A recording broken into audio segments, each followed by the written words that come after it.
O vídeo já vai começar, mas antes, não se esqueça de se inscrever e ativar as notificações.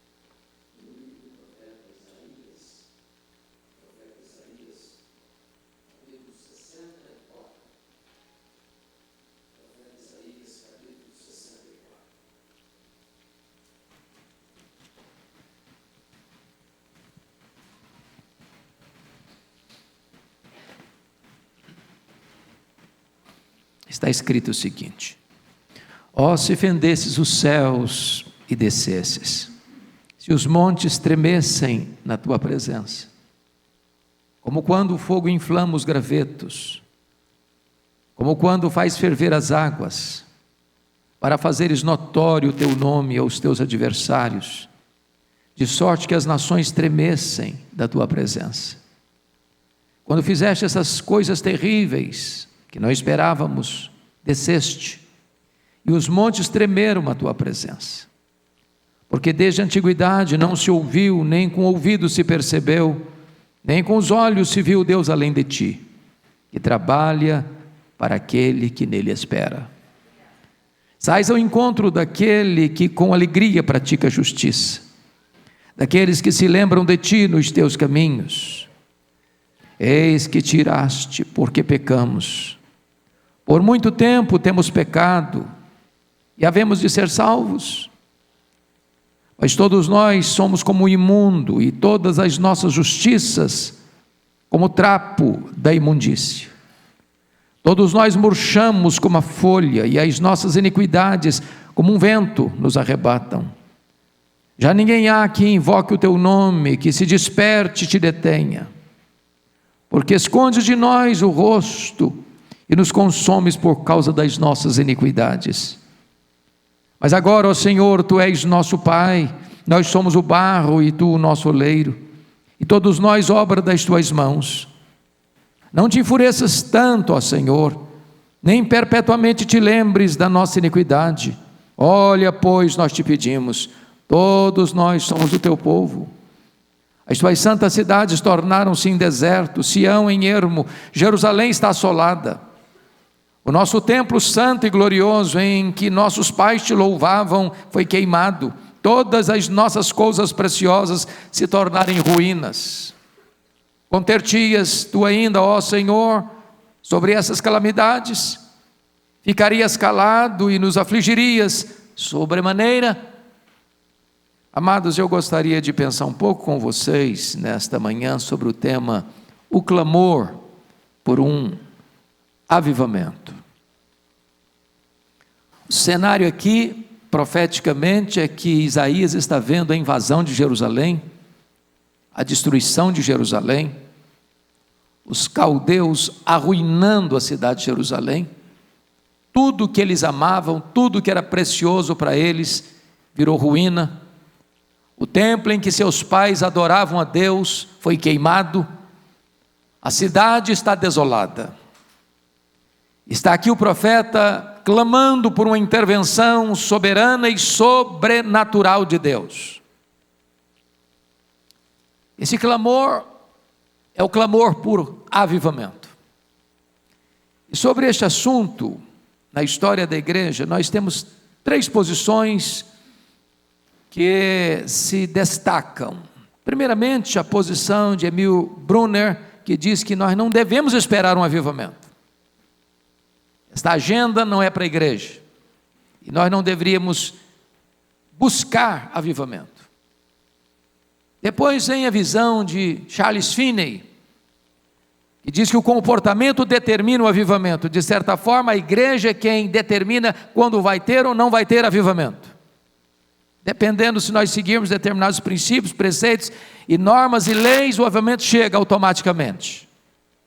Mas a posição que nós entendemos ser a bíblica, historicamente confirmada, é que o avivamento é a ação soberana de Deus, onde o Cristo ressurreto derrama o Espírito Santo sobre a sua igreja para restaurá-la, Quando a igreja passa por momentos de crise, e o povo de Deus se humilha e se arrepende, clama e ora, e prepara o caminho do Senhor, o próprio Senhor ressurreto é poderoso para derramar sobre o seu povo o seu Espírito. Com a sua Bíblia aberta comigo nesse texto, eu gostaria que nós observássemos algumas coisas. Primeiro, quais são os pedidos que o profeta Isaías está fazendo aqui? Em primeiro lugar, verso 1, ele deseja Deus. Ó, se fendesses os céus e descesses, se os montes tremessem na tua presença. Percebam vocês que Isaías não está pedindo bênção, ele não está pedindo livramento, ele não está pedindo apenas que a cidade seja reconstruída, que o templo seja reerguido, que os bens destruídos pela invasão militar de Babilônia sejam reconquistados. A maior necessidade do povo de Deus, e o profeta sente isso, é da presença de Deus. Mais do que das bênçãos, nós precisamos do abençoador. Ele não pede coisas, ele pede Deus. Ainda hoje, irmãos, a maior necessidade sua, minha, nossa, a maior necessidade da igreja é da presença de Deus, é de conhecermos a Deus. E me impressiona a maneira como Isaías começa esta oração, uma exclamação: ó, se fendesses os céus e descesses. Não é um pedido apático, não é uma oração morna, não é alguém que está entorpecido pelo sofrimento e pela dor, a ponto de perder o vigor para orar. Que as nossas orações sejam cheias, irmãos, desse desejo ardente, da presença de Deus. O que ele está pedindo é que os céus se rasguem. O que ele está pedindo é que Deus fenda os céus e desça. O que ele está pedindo é o que Isaías viu lá no capítulo 6. Deus assentado no trono, em tempo de crise nacional. O que ele está pedindo é o que ocorreu com o profeta Ezequiel, às margens do rio da Babilônia, onde os céus se fenderam e Deus falou com ele. O que ele está pedindo é o que Jesus experimentou no Jordão, enquanto orava, os céus se abriram, o Espírito Santo desceu e o Pai falou com ele. O que ele está pedindo é o que João viu na ilha de Patmos, em tempos de crise, em tempos de dor, na ilha da morte. Diz a Escritura que ele olhou e os céus se abriram e Deus falou com ele. Que a igreja hoje clame por esta intervenção sobrenatural e soberana de Deus. Mas em segundo lugar, notem comigo, ele deseja a presença manifesta de Deus. Cremos claramente, irmãos, que Deus é onipresente. Significa que não há 1 milímetro, 1 centímetro deste vasto universo onde Deus não esteja presente. Mas isso é diferente do que ele está pedindo aqui. O que ele está pedindo aqui é a presença manifesta de Deus. É aquela presença que é impossível de não ser percebida, onde cada centímetro é encharcado pela presença visível, gloriosa, poderosa, manifesta de Deus. O versos 1 e 2 ele diz: ó, se fendesses os céus e descesses, se os montes tremessem na tua presença, como quando o fogo inflama os gravetos. E ele está pedindo céus fendidos, Deus descendo, monte tremendo. E ele está pensando aqui no Sinai, que tremeu pela presença de Deus. O que ele está pedindo aqui, amados, é o fogo inflamando os gravetos, e certamente ele está olhando aqui para a sarça ardente. O que ele está pedindo aqui é que Deus se manifeste para fazer notório o seu nome aos adversários. Ele tem zelo pela glória de Deus. Naquele tempo, quando a Babilônia invadiu Jerusalém, destruiu a cidade de Jerusalém, queimou o templo de Jerusalém, o rei da Babilônia, o seu exército pensava que os deuses da Babilônia haviam prevalecido sobre o Deus de Israel, o Deus Jeová. O que ele está pedindo é que Deus reivindique a tua própria glória, reivindique o teu próprio nome, reivindique a tua própria soberania, manifesta às nações o teu poder. As nações que estavam agora zombando haveriam de tremer quando Deus se manifestasse ao seu povo. Mas em terceiro lugar, irmãos, o profeta deseja um renovo dos atos do passado em sua própria experiência. Olha o verso 3. Quando fizeste coisas terríveis que não esperávamos, desceste, e os montes tremeram à tua presença. O que ele está pedindo é o seguinte: Deus, tu já fizeste coisas tremendas, tu já desceste, e quando tu desceste, os montes tremeram. Quando tu desceste, as nações reconheceram a tua soberania e o teu poder. Quando tu desceste, os inimigos recuaram amedrontados. Quando tu desceste, ninguém teve dúvidas do teu poder. O que ele está pedindo é: Deus, faz de novo, faz outra vez. Tu não és apenas Deus do passado, tu és Deus do presente. O que tu fizeste outrora, faz de novo. Como tu desceste no passado, desce de novo. Como tu te manifestaste outrora, realiza novamente os teus gloriosos feitos. Irmãos, a história da igreja é a história dos avivamentos.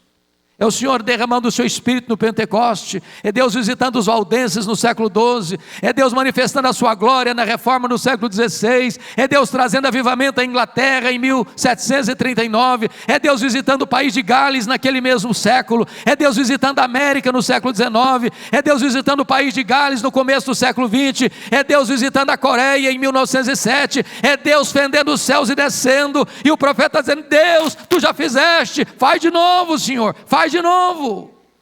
Este é o clamor do profeta. Dá um segundo ponto que eu gostaria de destacar, irmãos: como Isaías faz esses pedidos. Agora é como ele faz. E a primeira coisa que me chama a atenção é que ele faz esse pedido com uma clara noção de quem Deus é. Olha comigo o verso 4. De acordo com o tema anual desta igreja, olha o que está escrito no verso 4. Porque desde a antiguidade não se ouviu, nem com o ouvido se percebeu, nem com os olhos se viu, além de ti, Deus além de ti, que trabalha para aquele que nele espera. Amados irmãos, sempre que a igreja está buscando coisas grandes, coisas novas de Deus, em tempos de crise, eu acho que você há de concordar comigo que o mundo vive uma crise. Crise política, crise de instabilidade entre as nações, de perplexidade entre as nações. Estamos saindo de uma pandemia e surge uma guerra que não é apenas entre duas nações. As nações estão como que na ponta dos pés, diante dos riscos que podem advir desse conflito. E o profeta está dizendo: não há Deus como o nosso Deus. Ele é incomparável, Ele é único, Ele é singular. E a singularidade desse Deus é que Ele trabalha para aqueles que nele esperam. Ele é o nosso Deus. Ele não está inativo, seus ouvidos não estão fechados, suas mãos não estão encolhidas. Ele não está dormindo, Ele não está descansando, Ele não está de viagem, Ele não está com a linha ocupada. Ele é o Deus que age, Ele é o Deus que intervém, Ele é o Deus que trabalha até agora. Ele é o Deus que trabalha pelo seu povo. Ele é o Deus que age em nosso favor. Ele é o Deus que estende a sua mão onipotente em favor do seu povo. E Ele está trabalhando até agora. Como diz o salmista, aos seus amados Ele o dá enquanto dorme. Deus trabalha no turno da noite para nos abençoar. Ele é quem nos dá a vida, Ele é quem nos dá a saúde, Ele é quem nos dá a inteligência, Ele é quem nos dá o trabalho, Ele é quem nos dá a prosperidade, Ele é quem nos dá a família, Ele é quem nos dá a igreja, Ele é quem nos dá a salvação, Ele é quem nos dá a vida eterna. Tudo vem dEle, tudo procede dEle. Ele é a fonte de toda a bênção e Ele está trabalhando por você ainda hoje, ainda agora. Mas em segundo lugar, irmãos, como Isaías faz os seus pedidos, não só com a clara noção de quem Deus é, mas também com a clara noção de quem nós somos. Eu peço que você observe comigo o que está escrito nos versos 5 a 7. Primeiramente, Deus tem prazer naqueles que têm prazer nele. Sais ao encontro daquele, verso 5, que com alegria pratica a justiça. Aqueles que se deleitam em Deus são o deleite de Deus. Mas aí ele vai colocar no verso 5, um ponto e vírgula, e dizer: eis que tiraste porque pecamos.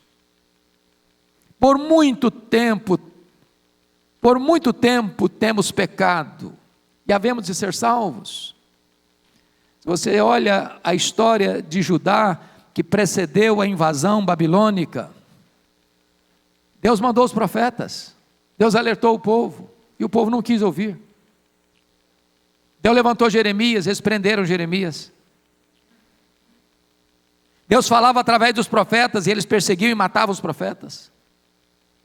Assodadamente o povo continuou no pecado.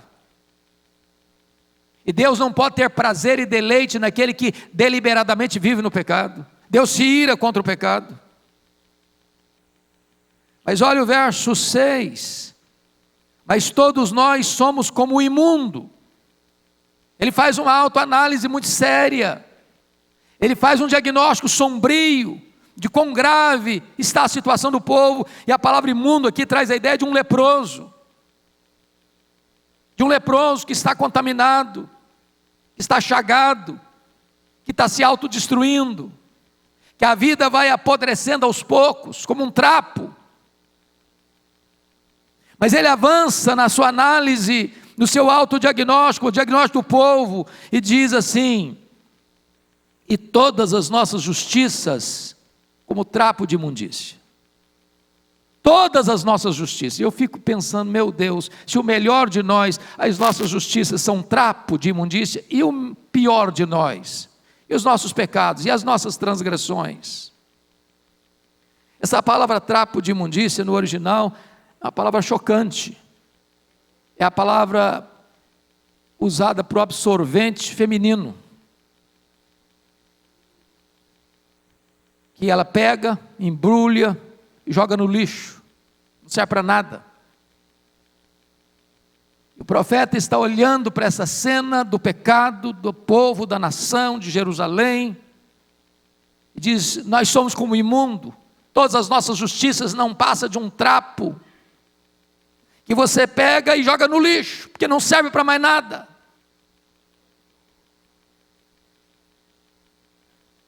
E ele vai descrevendo essa cena no verso 6 e diz: todos nós murchamos como a folha, e as nossas iniquidades como um vento nos arrebatam. Chega no verso 7, e eu quero chamar a atenção dos irmãos para todos, ninguém, ele está fazendo um diagnóstico, não está sobrando ninguém. Não tem ninguém que não, eu sou diferente, não, é a nação toda.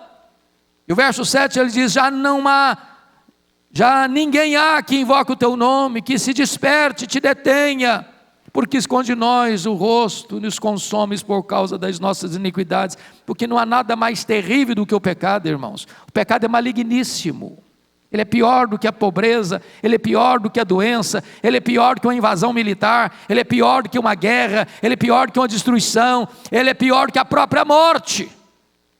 Porque esses males todos não podem nos afastar de Deus, mas o pecado afasta.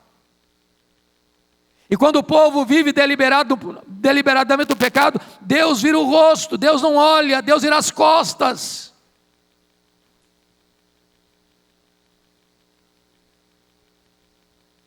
É uma espécie de torpor espiritual, a ponto de ninguém querer invocar o nome do Senhor. Não há nada mais terrível para nós, irmãos, de que Deus virar as costas para nós. A Bíblia diz que o nosso pecado faz separação entre nós e o nosso Deus. Mas agora, é no meio desse caos, é no meio dessa situação tão adversa, de um diagnóstico tão sombrio, que o profeta vai orar. E qual é a base? O terceiro ponto que eu quero destacar: qual é a base para Isaías fazer esse pedido de avivamento? Oh, se fendesse os céus e descesses.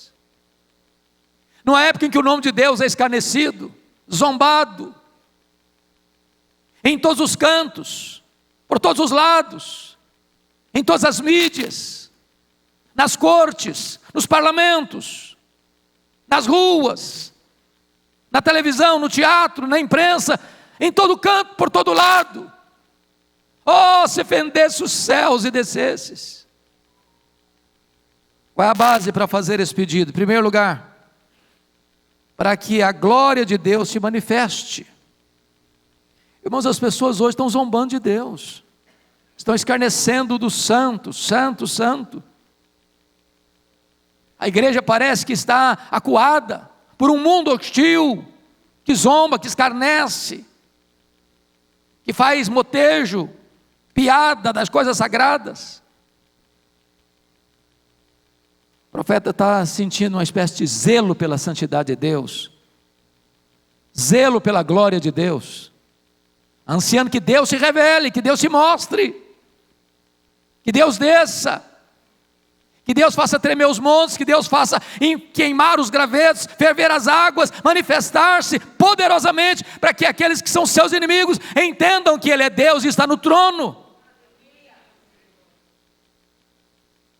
Mas em segundo lugar, ele ora para que o povo de Deus seja restaurado.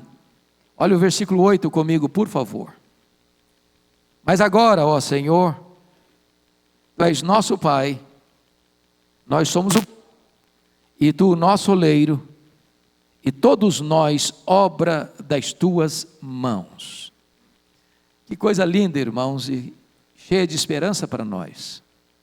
Às vezes a igreja, o povo de Deus se afasta, perde a comunhão, sofre o juízo, a disciplina. Deus vira as costas como desgosto e aplica a disciplina. Deus traz a amarga Babilônia. O povo é levado para o cativeiro. A delícia dos olhos deles, o templo é queimado. Os vasos sagrados são levados. Parece que a ruína já se estabeleceu. Mas agora vem o profeta e diz: mas nós ainda somos o teu povo. Bendito seja Deus. Você que caiu, você que tropeçou, você que está passando o vale da amargura, da dor, do sofrimento, você que talvez se afastou de Deus, quer dizer para você que você ainda é povo de Deus. Você ainda é povo de Deus. Você ainda é povo de Deus. E ele vai dizer: Tu és nosso Pai. Pai disciplina, mas um Pai ama. Pai disciplina, mas o Pai restaura. O Pai disciplina, mas o Pai abraça o filho arrependido. O Pai disciplina, mas o Pai faz uma festa para o filho que volta para casa. Ele usa uma figura belíssima no verso 8. Somos o barro e tu o nosso oleiro, e todos nós, obra das tuas mãos. Você sabe que barro não é lama, barro não pode ter areia, barro precisa ser moldado, amassado, modelado, e depois de amassado, moldado, modelado, o vaso vai para o fogo. E então ele sai de lá útil, belo, para ser um vaso de honra. E o profeta está dizendo: Tu és o nosso oleiro, nós somos o barro, nós somos obra das tuas mãos. Então Deus faz em nós o teu propósito, cumpre em nós o teu querer. Nós queremos estar nas tuas mãos, nós queremos ser trabalhados por tuas mãos, nós queremos ser moldados por tuas mãos, nós queremos ser útil nas tuas mãos.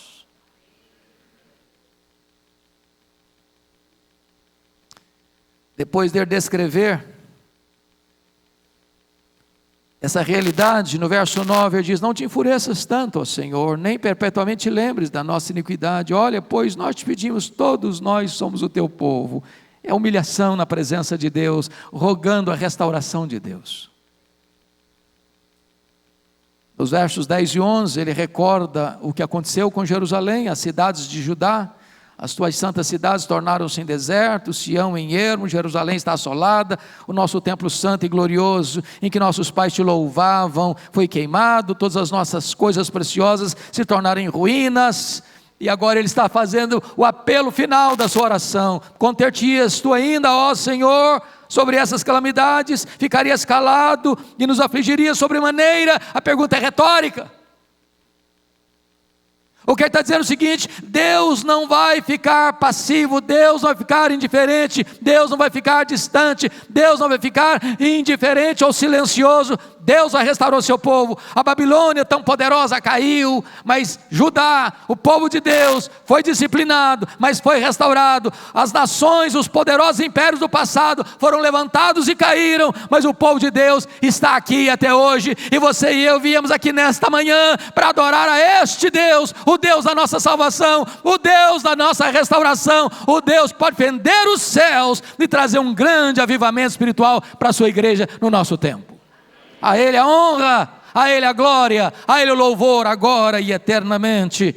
Amém.